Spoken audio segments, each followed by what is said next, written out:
A few years ago, I embarked on a new chapter of life by moving into a quaint one-bedroom apartment in Melbourne, Australia. Nestled within a building that had weathered the passage of time since the 1930s, it was to be my haven of solitude and independence. It wasn't long before the walls of my newfound sanctuary began to whisper secrets of their own. One fateful day, returning from work, I ventured into the bathroom only to find a disturbing scene. An inch-thick wooden board, which once sealed a passage to a small attic, lay shattered on the floor.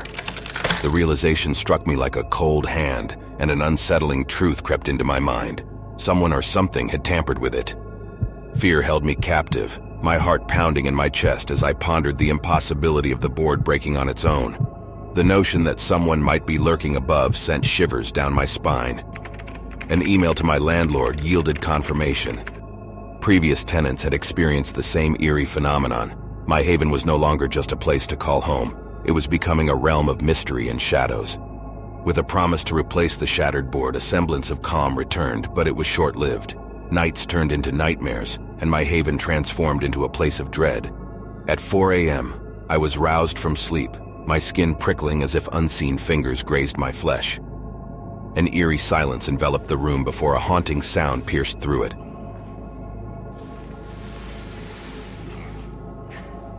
An otherworldly dragging, as if a sack of potatoes was being dragged across the ceiling. I lay paralyzed in the face of this unearthly occurrence, my mind racing with thoughts of who or what could be responsible. My courage wavered, but armed with a cricket bat and the dim light of resolve, I ventured towards the source of the noise. The bathroom. What greeted me was a sight that defied reason. A newly replaced board, now broken once more. Nausea gripped me, but it wasn't the shattered wood that sent shivers down my spine. It was the whispers.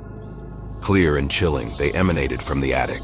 Voices of children repeating a single, unsettling phrase, "It's your turn." Panic surged through my veins, igniting a desperate need for normalcy. I turned on every light in the apartment, piercing the darkness that threatened to engulf me. In my solitude, I sought solace from the glow of the television.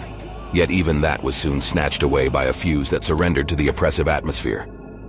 But the true nightmare was yet to come. My dog, Dexter, who was silent as the night, erupted into a frenzy of squawks and screams. A symphony of terror that drowned out reason.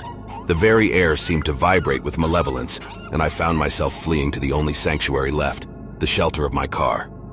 The hours dragged on until dawn's first light graced the horizon. As the world awoke, my courage found its footing, and I returned to the apartment with a heart heavy with dread. But the horrors were far from over. My beloved Dexter was missing, and the apartment held an eerie emptiness that mirrored my own unease. The labyrinth of shadows had swallowed my avian companion, leaving me both mystified and terrified. I searched every corner, and the truth emerged in a wave of despair.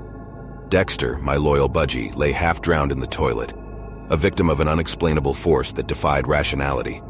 An urgent call to my landlord revealed a chilling revelation. The whispers, the disturbances, they weren't unique to me, they were a part of the very fabric of this place. "You heard the whispering too?"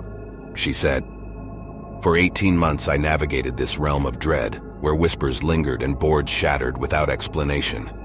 With each passing day, the boundary between reality and the otherworldly blurred, and the darkness sank its claws deeper into my psyche. The echoes of my haunted past reach out to the present. The landlord recently called. She said that her new tenants had begged to speak with me about some of the stuff that's been going on there. Not all mysteries are meant to be unraveled. Some are best left buried in the darkness lest they consume us whole.